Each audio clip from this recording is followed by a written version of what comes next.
Good afternoon. Good afternoon. I am Dr. James Smith Jr., and welcome back to another edition of the Dr. James Show.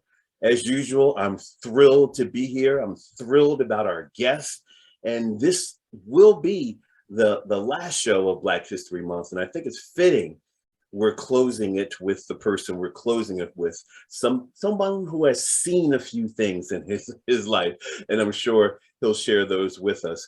Hope you brought some people with you, or if you did not, please bring them the next time. This is a can't miss show. I'm telling you, can't miss show. Today we have the Honorable John White Jr., who is the president of the and CEO of the Consortium, Inc. The Honorable Mr. White is also a longtime politician, difference maker, advocate. He looks for tough situations to fix. He's been a staple in the city of Philadelphia. He's my guy.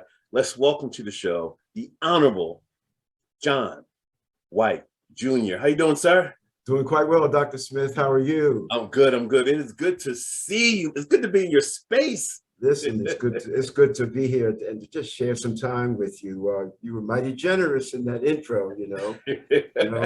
Let's jump in. This is a guy from West Philly, you know. A guy from West Philadelphia, born and raised. Huh? That's right. That's right. That's right. I was going to ask you to get started. I'm happy to be on this show, man. This is quite an honor. You beat me to it. I was going to ask you. It was back in the day when we were young. In West Philly, people would come up to you and say, "Yo, man, where you from? Where you from?" I don't believe you're saying this. Those were my thoughts. Those were my exact thoughts last night. You know, today, if somebody asks you where you're from, West Philly, North Philly, but back in the day, if someone asked you where you were from, they were asking you what corner you were from. And whatever corner you're from, even your parents, they would say, "We fighting them. Where you from? Nowhere. We fighting nowhere. They're fighting nowhere. My That's mom exactly and dad. right. We fighting your mom and dad." There was always a comeback. Like, man, here's my money. What do you want me to say? Look, where'd you grow up, Jack? Doc? I grew up West Philadelphia myself, 45th and Larchwood. Okay. Okay, you were down the way. I was 61st and Sansom Street. I was up the way. Actually, my first house was 46th and Sansom. We lived there until we were 11. And then I moved to 45th and Larchwood. Yes, indeed. So we got something in common. We do. Right? I read somewhere where it says, your public career of decisive action and genuine caring began at a very young age. Now, we know it continues today, but what was that turning point, that tipping point? What happened at a young age to turn you into this advocate, truth fighter? I don't know. You've just been doing it all your life, huh? Well, you know, it's in response to the turning point. Yeah. Okay. I don't really know. I do know that I first got involved in what someone might consider to be a leadership role when I was in 5th grade and I joined the orchestra at Bryant Elementary School. Say more about that, the orchestra, because I believe you do still have a love for music, that French horn. Absolutely. French horn? Absolutely. Yes, sir. I was a drummer. I was a percussionist. And as such, you stood out. I can even remember wearing a red blazer with gold buttons at our concert. And so I drew a lot of attention, you know, doing that. And that was the first time that I really felt it. But I think the actual beginning was president of the children's choir and the youth choir at 19th Street Baptist Church. You might think, you know, at 11, 12 years old, what does being the president of your choir mean? It means a lot because you learn to run a meeting. You learn to be cordial. You learn that people will come to you when they have an issue or a complaint. And I may have been 11, 12 years old in the choir when I got elected president at 19th Street Baptist Church. That was truly the first time that I realized, you know what? Go ahead and help somebody. And it just, as I grew older and I became more responsible, and those opportunities where I may not have realized it at the time back then, all of a sudden they became meaningful. And I carry those experiences from my childhood with me today. I was going to ask you, what was life like for you back then? Was it school? Was it sports? Was it music? Was it gangs? Was it every day a different experience? Growing up in West Philly for you, what was that like? From elementary school until my 10th grade here at West, it was about sports. It was about music. I was not a very good student. I was one of those kids that teachers saw potential in. Okay. And a woman by the name of Rebecca Seal launched a program called the Motivation Program. Yes, yes. It wasn't for the brightest and the best, but it was for your average students who shouldn't be average. And had some potential that she saw. And thus we were to be motivated to reach beyond where we were. Out of that class, my class, I'm not even going to speak about others, but the class of 1966, you had a Deputy State Attorney General, the Director of Housing for Washington, D.C., a colonel in the Marine Corps, just, you know, a plethora of people who came out of that experience and really went on to make a real difference in the lives of people. And I guess, who knew? You know, and who would take the time today to call out that space for the same type of people and to show them a different way? I met Leon Higginbotham, and I thought that was in my world. Okay, we met in his office. Okay, not at the court. In his office. Okay, not from the campus of the University of Pennsylvania. That was my first exposure to anyone even close to that, though. We did the tour in Washington, and I'll never forget it. We got a story about every building. You know, I remember my first trip with the class to stand on the floor of Congress. It was empty, of course, right? And my good friend, Harry Sewell, imitated a congressman. We're all still together today.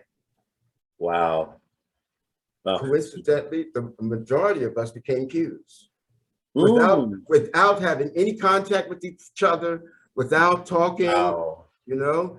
And so we meet now in this COVID stuff every Friday night, you know, at 7 o'clock or an hour and a half or so. And we just have a great time reminiscing and just checking in and making sure everyone's taking care of themselves.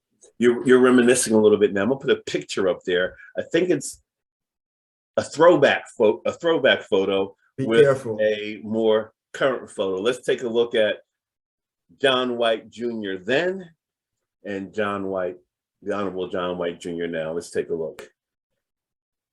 Oh my goodness gracious. Tell us about that guy on the left with the afro. It looks like he's fighting the power. There you go. The gentleman next to him on the right. Talk to us about the juxtaposition of where your life was and where it is, or has there been too much of a juxtaposition? The picture on the left was taken in 1975 as a candidate for state representative in the 200th legislative district here in Philadelphia. The picture on the right was the official picture taken my swearing in as Secretary of the Department of Public Welfare. Wow. From a mindset standpoint, how much has changed? Nothing. When I ran the first time, when I ran for the legislature in '76, the theme was I came to serve. I've come to serve. That was my campaign slogan. Today, that continues to be my mantra. In fact, earlier this month, I was recognized by the Pennsylvania House of Representatives Archives, and I was honored and for Black History Month. There are 4 Black members from the legislature who were selected, and I was one of those 4.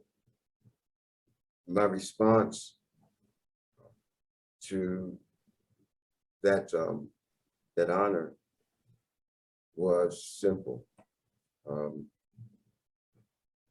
I came to serve. So it hasn't changed. Right.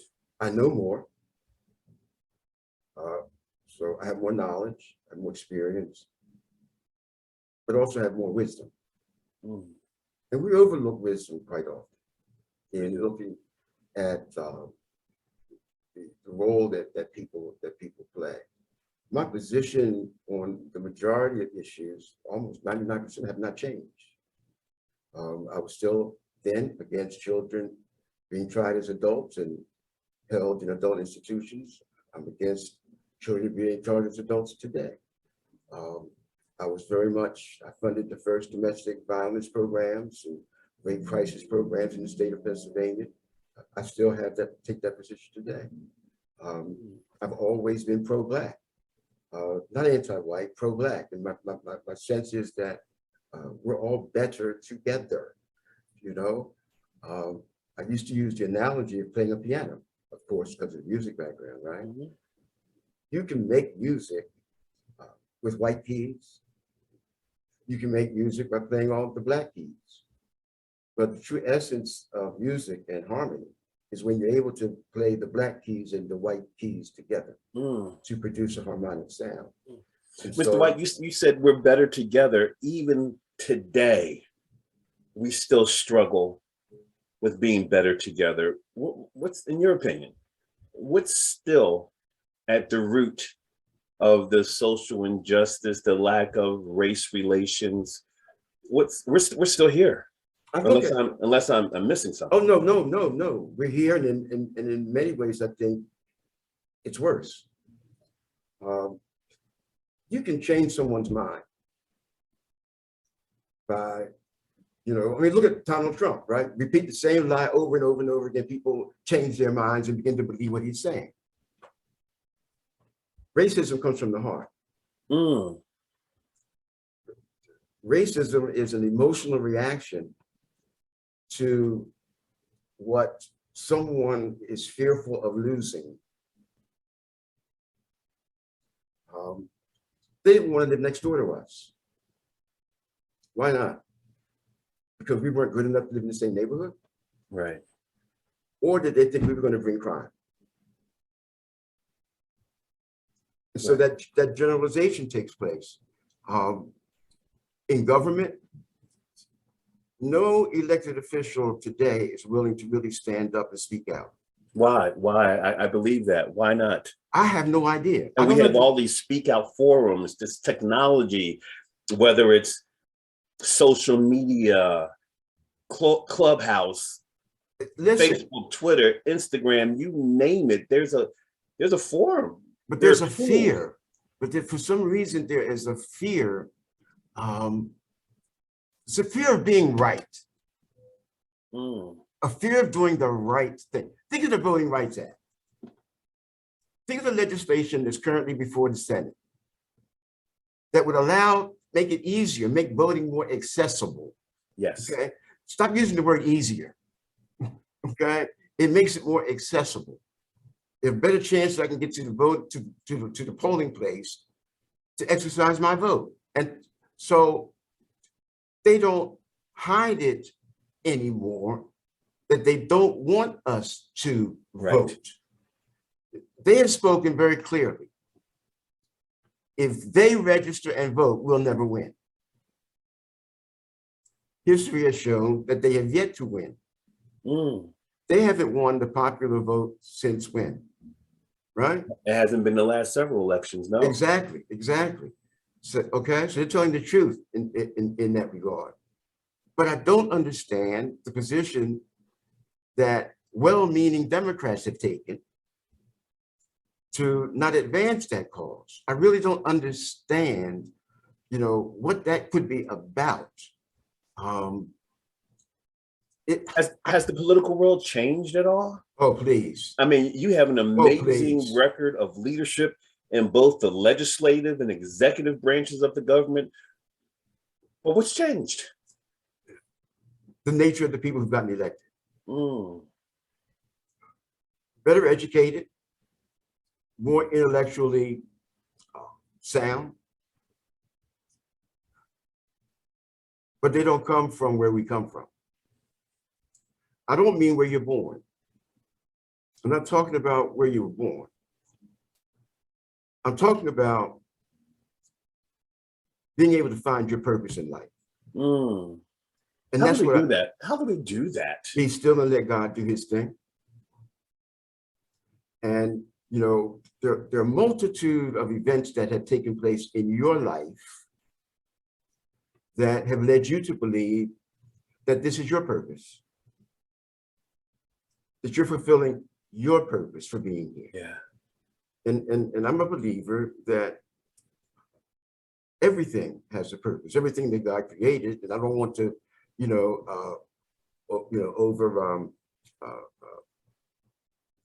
religiously, but if you believe in anything, the same thing holds true. I don't care what you call it or call it, right? And if you think back over your life, there was a reason why you decided to go in this direction and not even call it work. I don't call what I do work. Right. Neither do I. Okay. I love this. What I'm doing. I love it. Yes. There have been times when not only did I not know what to do, I didn't know what I was doing. What kept you going in those moments where you didn't know what to say, what to do, how to do it? You didn't sit there paralyzed. You did something. What motivated you, or what contributed to your getting something done? Because your track record says you get stuff done, the hard stuff, the prison reform, the gang reform. I mean, you voters' rights, you have done a lot. What kept you going, or what keeps you going during those times? Without any fear of successful contradiction, my faith. I've experienced some traumatic situations in my life, as others have. But I was raised by a father and a mother who mostly responsible for instilling this in me, that all things work together for good for those who love the Lord and who are called according to his purpose. So if you genuinely embrace your reason for being here, I don't believe that the cosmic will let you fail. I talked my first address 22 years ago when I came here to 21 when I came to the Consortium. I was given the traditional "I'm glad to be here" kind of a thing. And all of a sudden, out of my mouth came the following words. God told me that he would not let anything bad happen to us, and he will give us what we need, even when we don't know that we need it. I don't know where that came from. Today, there is vivid evidence that I did not misspeak. From being told several years ago, the best thing for you to do is to go out of business and declare bankruptcy. To not get paid for 6 months. To be told that you shouldn't go into this thing called functional family therapy because it's only a grant. Right. And when the grant expires, you know, nobody's going to fund it. CBH picked up the whole tab. So I've learned to really rely on, at the end of the day, faith. It doesn't stop you from doubting. Sure. It doesn't stop you from being fearful. But at the end of the day, when there's nothing else you can do, and there's nothing else that you can say, why does it always turn out right? That's good. That's good. Before I go to the chat room, let me ask you this question real quick. Complete the sentence. There's a don't blank, do that. There's a blank line. The sentence is, if it were not for blank, I would not be here today. Whether it's a person, a situation, a time, an occurrence, avoiding a situation, school, mentoring. If it wasn't for blank, I wouldn't be here today. My initial answer would be God. But people may not relate to that in that way. My father and mother. I think we have a picture of your dad. I believe it's a picture of him. The mural. Let's take a look. That's see 56 if we have the correct picture of Mr. Senior. Where'd you find that? How did you find that? We have research. We said the first time I saw this mural, it scared me to death. Because the likeness, you know, that I knew who that was. As soon as I, you know, I wasn't aware that it was there. I was surprised. And this mural is located on the side of which building? 56 in Chestnut, the L. Yeah, the L. You were saying that he played a profound role in your life. He and my mother. My father taught me the importance of men, of Black men. Yes, that's chauvinistic. He was a chauvinist for a good cause. And that was what he perceived to be a man's rightful place of leadership. Not just at home, but also in the community. He taught me about conviction and commitment. What did he say? What did he say specifically about commitment and conviction? I saw it. He didn't say a word. We never had conversations like this when I was coming through. I was very observant. My father demonstrated the meaning of friendship.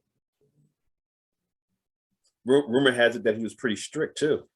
You best believe, okay? You best believe. He was strict. And even in that context, I remember crying to my mother. Why did he, I don't want to use the word, but why did he do that to me? And she said, your father loves you, and he would give you the shirt off his back as long as you continue to do the right thing. Wow. I can remember these moments and I can remember these words. I'm a very oral and verbal person, okay? And if there's any gift that, you know, I have received is to be able to recall the spoken word. That's why I'm so into the lyrics of music. You know, what is the message? What are you trying to say? What are you trying to convey? And I listen. In the church choir, believe it or not, as a young adult, the minister of music used to get upset because if I couldn't relate to the words of the song, I didn't want to sing it. You know, because my music had become the story of my life. You know, it had become the story of my life, almost in every way. That's where I find my peace. That's where I find my comfort level. And that's where I find my inspiration. And so to be able to be a public servant, to be committed to trying to improve the quality of life for people that you don't even know, to be cognizant of and sensitive to the social condition, to continue to learn to be a human being. You see, we're all born human. We're all born human, but we learn to be a human being. And that lesson is ongoing, because there are situations today where I may not have reacted like a human being some years ago, but in learning to be a human being today, you embrace it, you tolerate it, you respect it. So I really think that that's an ongoing life lesson, but that's key. Well, you mentioned serving. There's a question in the chat room that asks, what is your advice to young people who want to get involved in public service but fear opposition? Do it for a reason. Do it for a reason. Don't do it just for the experience. The things are in our social dilemma today, they require, I think, a greater level of commitment than during other points in our lives. The distractions that exist today are detrimental to your emotional health, as well as your physical health. I mean, it got so bad that what we used to call the blues is now called a crisis. That's good. And different tools are necessary in order to address some of these things, some of these issues. And it has to come. How can they remain patient? You talked about being wise and smarter now. Back then, when you weren't as wise or as smart, how did you continue to trend in the proper direction as you were opposed by folks who disagreed with your premise, your approach, your stand? By being denied.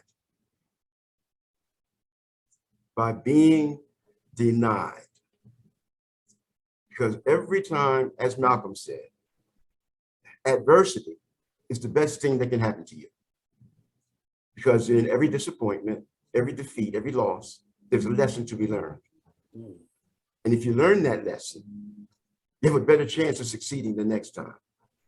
Boy, that's a storyline for my life, professional life as well. I ended up starting out at the Philadelphia Urban League. Yes, I remember. Because the Black Expo was held in Philadelphia back in 1971, summer. And I was working for Exxon at the time. And we had a little booth, and I was selling heating oil machines and all that kind of stuff. Then they had a forum over the lunch. And I went to this forum, and I was sitting next to this gentleman. And afterward, he and I started talking. And he said to me, you know, you really need to get involved in public service.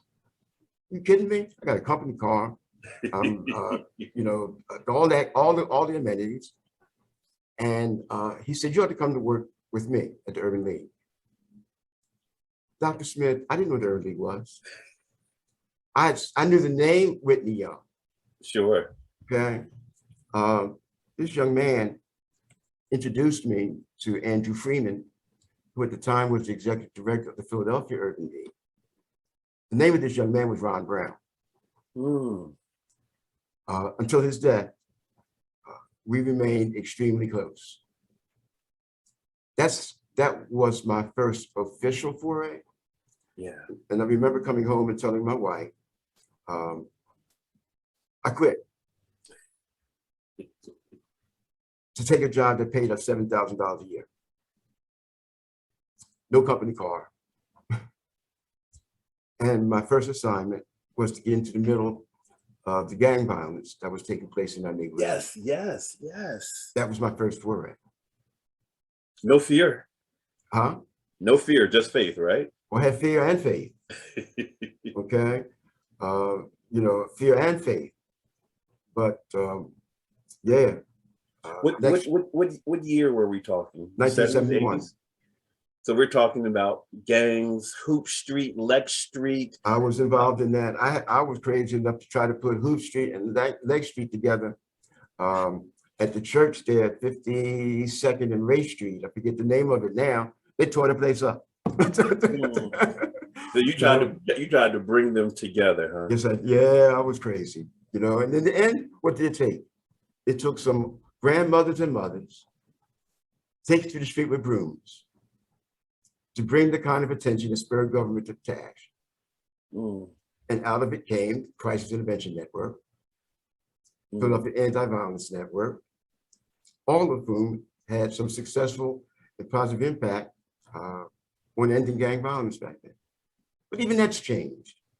You know, the gun violence has replaced the gang violence. Yeah, because back in the day, we knew who to talk to. When there was violence, it was fists. There was no shooting or stabbing or. It was so rare. Seldom did that happen. You might get beat with a stick. But I can quote you, and you said, back in the day when it was time for a fight, it was called a fair one. That's right. How old are you, man? I'm an ARP member. I am an ARP member. I'm 60 years old, and they were saying, "You want a fair one?" That's right. You want a fair one, and they were fair, right? Right. Today, though, you're talking about ending gun violence. You can't use the same approach. This is random. The only thing that's organized about gun violence today are the gun dealers. You know, remember when Frank Rizzo said no more than 3 of us could stand on the corner? Remember that? Yes, I do. Remember when they really did enforce the 9 o'clock curfew? Yes, I do. So, hey, but today, I hate to put it this way, we do a lot of marching. We don't see the action. We do. There's a lot of marching. Let me stop there. I'm talking an awful lot of things. But I really appreciate this opportunity, man. This is great for me. This is wonderful for us. We found some more footage. It's of you talking about the Black Political Forum. Let's watch this video and please fill in the blanks. So, you know, what was the motivation here? What was your goal? How did things eventually manifest themselves? So let's take a look at this quick video, and then Honorable Mr. White, you can speak to it. Let's take a look. The Black Political Forum came onto the scene at a time when there was really a lack of vocal leadership, both black or white, within the Democratic Party at that particular time. The Democratic Party was controlled, absolutely, by whites. Those blacks who got elected to office were generally, quote unquote, handpicked by Democratic Party leadership as good people. They're going to go along and they're going to cooperate with us, and they're not going to, you know, to challenge any of our attempts, you know, in the political vein. When they think about the forum, oftentimes they lose sight of the fact that it was more about getting people, less about getting people elected to office, and more about people making intelligent decisions politically. They used to prepare white papers, and candidates who sought their endorsement would receive these white papers, and they'd be brought in for interviews, and they were actually asked to comment and tell them what their position were on issues like education, on transportation, on employment, on business development. Because the emphasis was on, you know, where do you stand on issues that were important to us? That's why the early members of the Black Political Forum were not politicians. They were educators. They were teachers. They were people involved in human services and social service activities here in the city of Philadelphia. There were people who worked in corporate America here in the city of Philadelphia who could come to 151 North 52nd Street and talk about those issues. Wow. Talk about those issues. Talk more about them. That's, I mean, that was an incredible piece. And that's what the forum was about. I mean, when my father and Wilson Good and Hardy Williams launched this back in 1968, it was to try to develop independent thinking voters electing independent thinking elected officials. Voter registration, voter education went hand in hand. You know, think about it. In 1968, they had members writing position papers on the issues of the day. Mm-hmm.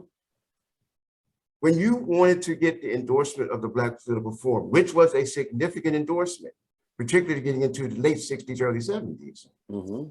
you had to come prepared. They sent you the position paper for you to comment on during your interview. Right.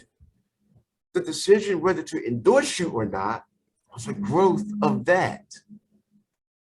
And it wasn't whether you, quote unquote, agreed line for line or word for word. It's like, are you committed to this? Does this make sense? Do you, you know, boy, I mean, I'm sorry, there's a lot missing today. And one of the things that is missing is a Black Political Forum. An entity who was charged with holding elected officials responsible and better assuring that they would have the support to attempt to do the extraordinary. Mr. White, what do we say about the elected officials today? I know it's hard to paint a brush, but the world needs healing right now. People are telling us that we didn't see what we saw on January 6th. Our optics are bad. Right. There seems to be a lot more sensationalism and yellow journalism and propaganda. Where are we now? I think that we're in a very dangerous place. There are attitudes in the neighborhoods that are changing towards politics. The last couple of elections, you've seen a number of independent thinking people getting elected, you know, but what I think is really missing is a cohesive agenda that is enforceable, because all a legislator can do is change the law. They don't do it. They don't make it happen. That's where your advocacy comes in. And the administration that has to be more afraid of you than they are the broader context of the residents. The one thing that the Black Political Forum crafted was a space for a Bill Gray. Space for I attended Bright Hope Baptist Church for a number of years. David Richardson. A space for David Richardson. A space for Hardy Williams. A space for someone like me. And we used to talk. We used to meet and strategize. The overcrowding at the Youth Study Center. The conditions at Greaterford Prison, where Dave and I sat and held a public hearing for the first time in a correctional institution. Bill Gray. You guys got results back then. That's exactly results. Right. You rolled your sleeves up, did the heavy lifting, and you got results. But Dr. Smith, in hindsight, so much of that was about fear.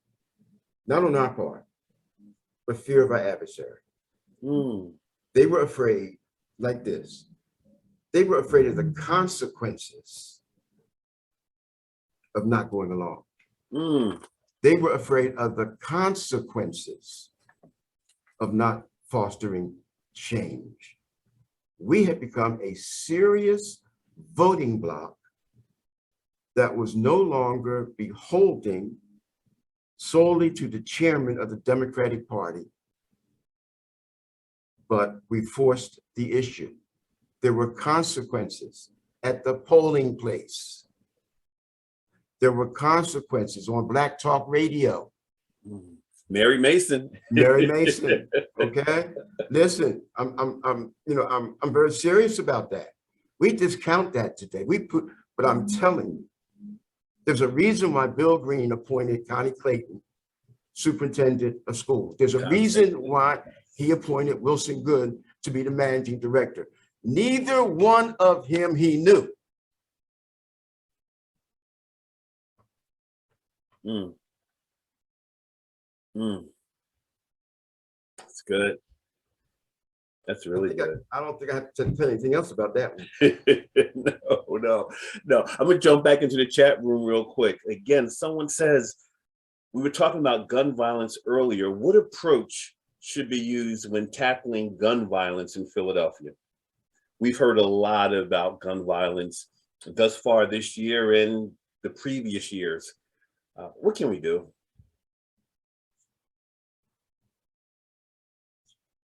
That we haven't already done? That is a very challenging question.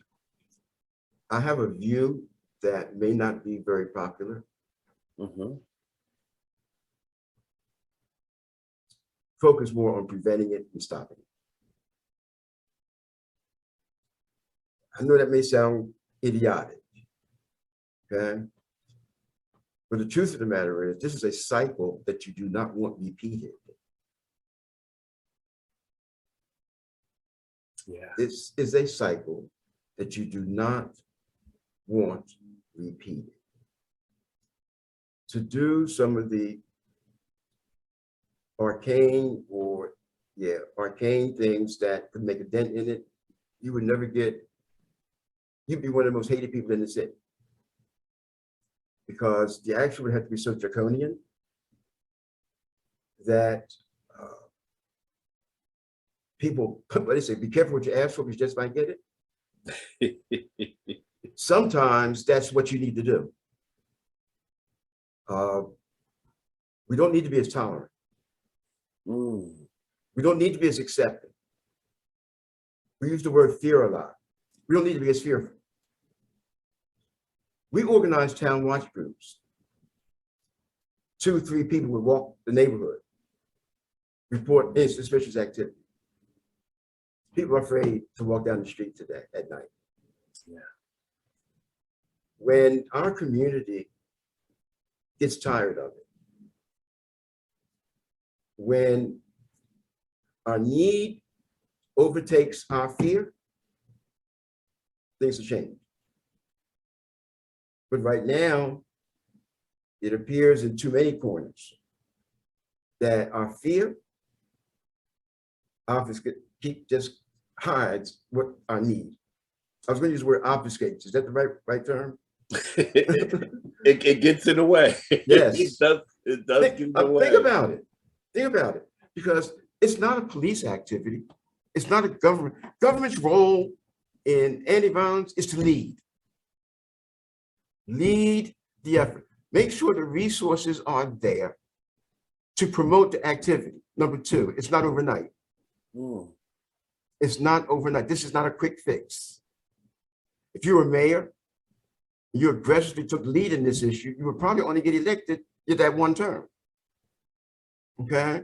Because the need would, you would overcome the fear to make it happen. So the role of government is to lead, but in what direction? It's in many directions. It is about the economics in part. It is about the social condition in part. It is about police and law enforcement in part. It is about the neighborhood and the community and the residents in part. But we opened this show and we said, to change somebody's mind,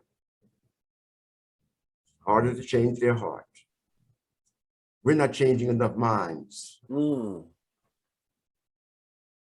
Like I said, we're born human. We learn to be human beings. You learn to be human beings. You were born an original, don't be a copy. Mr. White, you have served in so many roles, executive director of this, executive director of that, executive director of the Philadelphia Housing Authority, appointed by the Clinton administration. You've done some heavy lifting in a variety of roles, but then you decided to join the consortium.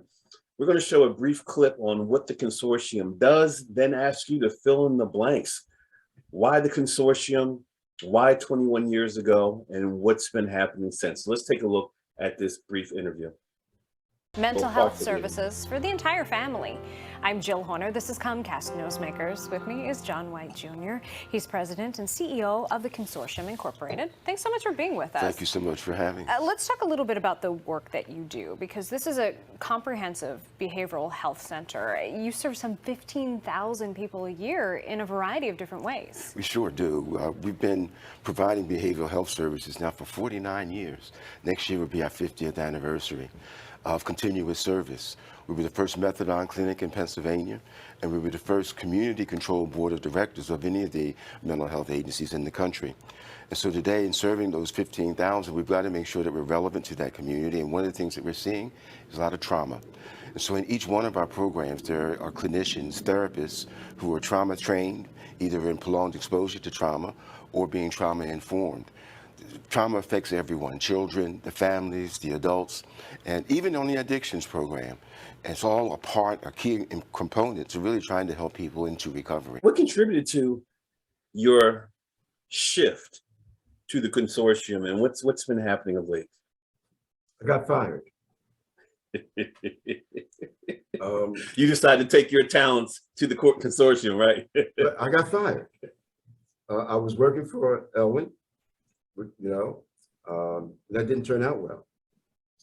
And I was fired that Thursday before Thanksgiving.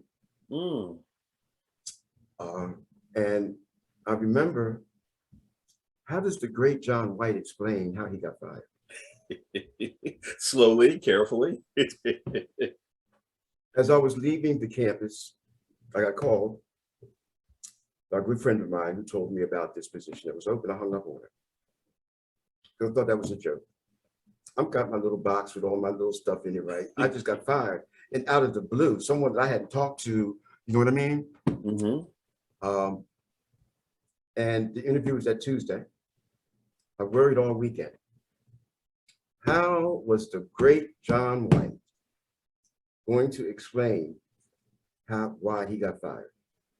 Long story short, the day of the interview, I got a call from HR director at Elwin, checking in on me, see how I was doing, and asked if I made up my mind yet. I said, about what? He said, you didn't get the call. No, I didn't. Long story short, the board had questioned the president of Elwin about my dismissal. And they were having a board meeting on the Friday after Thanksgiving to discuss it. You could either come back and get some money, or just say you decided to go in a different direction. I said I wanted to go in a different direction. Here's the irony. My first wife suffered with mental illness. We had no idea what that was back then in the early and mid 70s. No clue as to what this really was. She went to the consortium for help. They turned her away. Within an hour, she was in a coma. She subsequently died. Consortium. I was so traumatized by having gotten fired. Then walking into an interview room and seeing one of the interviewers as someone who I had terminated when I was at the Housing Authority, who, upon the last question that was asked, was, how would you describe Mr. White? How would you describe your management style? And when she opened her mouth, I thought that was it. So, but she was very, very positive and complimentary of the way I handled that situation. Chairman of the board, Judge John Young, reached across the table and he said, welcome to the consortium. I was stunned. I was stunned because my memories of the consortium were me bailing them out when I was in city council, bailing them out when I was secretary of welfare, and contributing to the death of my wife. Yeah, didn't even know where I was interviewing at. My first act on December the 3rd, when I arrived, we no longer turned anybody away. No one should have to experience the pain that can result from being denied access to a new Again, there you go again, rolling up your sleeves, making it happen, making the tough calls, being the game changer and the difference maker that you've been throughout your life. Well, I've been truly blessed with a lot of people. I want to be surrounded by people who are smarter than I am about what they do. My job is simple. My job is to accept the vision, and then find the provisions in order to make it happen. The people around me have to be smarter than I am in articulating that vision. I subscribe to that as well. Mr. White, if someone wanted to reach the consortium, where could they find you? We can, our website is one way, one option. That would be Consortium, consortium-inc.org. That would give you the website. Our main number is 215-596-8100. And our offices are located at 55th and Chestnut, 3751 Island Avenue, and 451 University Avenue, all within walking distance. Absolutely. I was doing my research on the consortium, and I looked at the types of services you have, the specialists you have, your therapists, the blended case, the adult blended case management. Yes, sir. Your seeds of hope, your greenhouse. Can you speak to a couple of those? The greenhouse supports for employee program. Yes, the greenhouse. Our staff there, they work with our members, whether they be in a mental health space or an addiction space, to prepare them for job searches, and if successful, then helping them to access a job. We go out and we market our clients, our patients, our members to local businesses. And these are clients and members and patients with special needs. Yes, they are. Mental health. Yes, mental health or addiction services. And Wawa, University of Pennsylvania, College of the Sciences have all been great supporters of this program. Seeds of Hope is a very important program as well. All of them are, but this one particularly because this is a program that serves the most seriously mentally ill. These are serving the people that unfortunately others don't want. These are the folks who ultimately end up in hospitals repeatedly. And our job is to do what we can to provide the kind of supports that make hospitalization unnecessary. And we try to work with that population very closely. They come every single day, and our folks are exposed to some pretty traumatic, experiences and stories from these folks. But you can't find a more dedicated and committed group of people than our clinicians that are working in our SEEDS program. The other one I want to just mention is the Adult Blended Case Management Program. This program, we had a choice. Some years ago, we could choose to have a straightforward case management program like everybody else. But we said we want to do something different. We want a forensic adult case management program. We want to start working with those about to be discharged and help support them who have mental health needs. Difficult population, but guess what? We serve them well. We serve them very, very well. You do? Well, that's your track record. Something tells me you're serving the people in this picture well too. We have a picture that looks. I want to know where you're finding this stuff. When I think of Black history, I think of I think of a picture like this. Talk to me about this. Could I be more proud than my seeds? Look at them. The top left is Kellen. Kellen today is Deputy Chief of Staff for the City Controller's Office. On the right, Levan.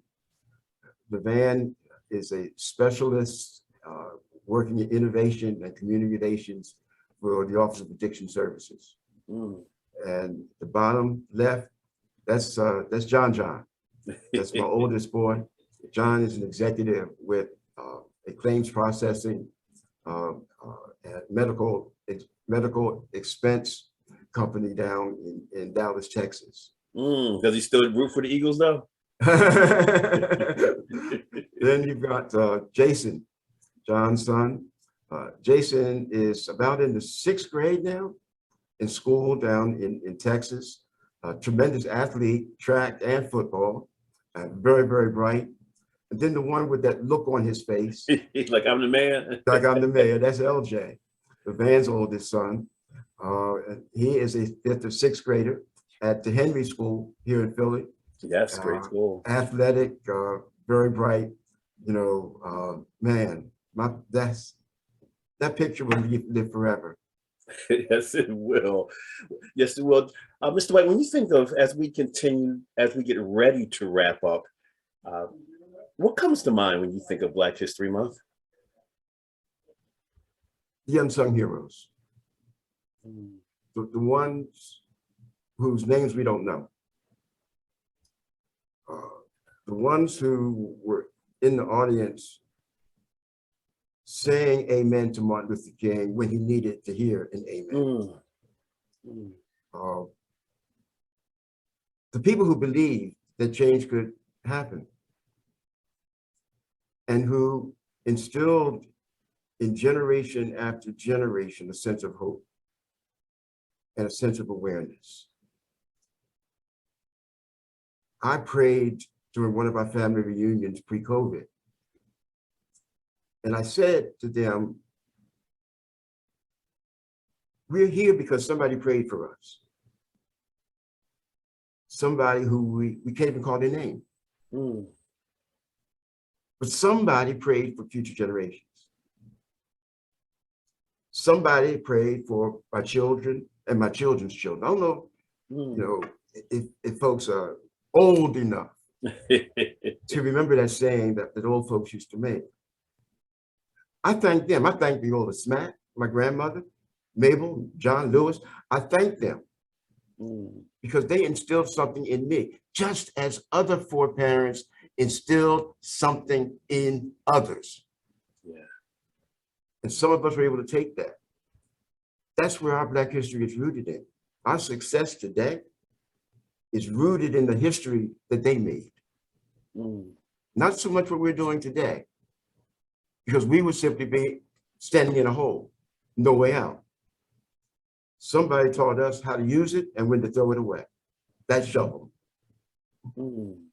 That's what it means. Love it, love it. A time for real, true reflection. We conclude every show with what we call our mini keynote, M-I-N-I. I'm a speaker. I speak for a living. I travel around the world running my mouth. And I do keynote speeches, leadership, personal power, presentation skills, motivation, you name it. I want you, Honorable Mr. John White Jr., I want you to help us conclude our program today with a 30-second keynote. We want you to look right into that camera, close up. It could be about dealing with the pandemic. It could be about 2022, making the year the best year we have. It could be about social relations. What advice do you have for our viewers as we bring our conversation with the Honorable Mr. White to a close? What advice would you have? The New Year's leading into 1968, Dr. Martin Luther King delivered an address, the poignance of which is present today. The same challenge that he issued that night, I would issue today. Stop making excuses for our failures. Stop making excuses for our failures. Wow. Do something for ourselves for a change. Do something for ourselves for a change. And move closer to whoever is your God and Savior. Let those words inspire you to give some thought to what you will do, how you would contribute to trying to improve the quality of the life of the people around you are currently living. I love it. And you've been doing that all your life. What a gift, what a blessing, what a man, what a role model, what a role model. I'm sure when people think of the Honorable John White Jr., they smile. They smile. They think about the heavy lifting you've done. So thank you for taking time from your schedule to make time for us. And for those who are watching, keep telling you, another informational and transformational session. Our guests bring it. I trust that Mr. White was able to share some pearls of wisdom, some thoughts about Philadelphia in the 60s, 70s, 80s, about voting, about Black history, about being a leader, about preventing gun violence. Yeah, we got all that in this 1 hour. Informational and transformational session. I always say, don't forget, you've just been Jim Packed. We'll see you next week. Thank you.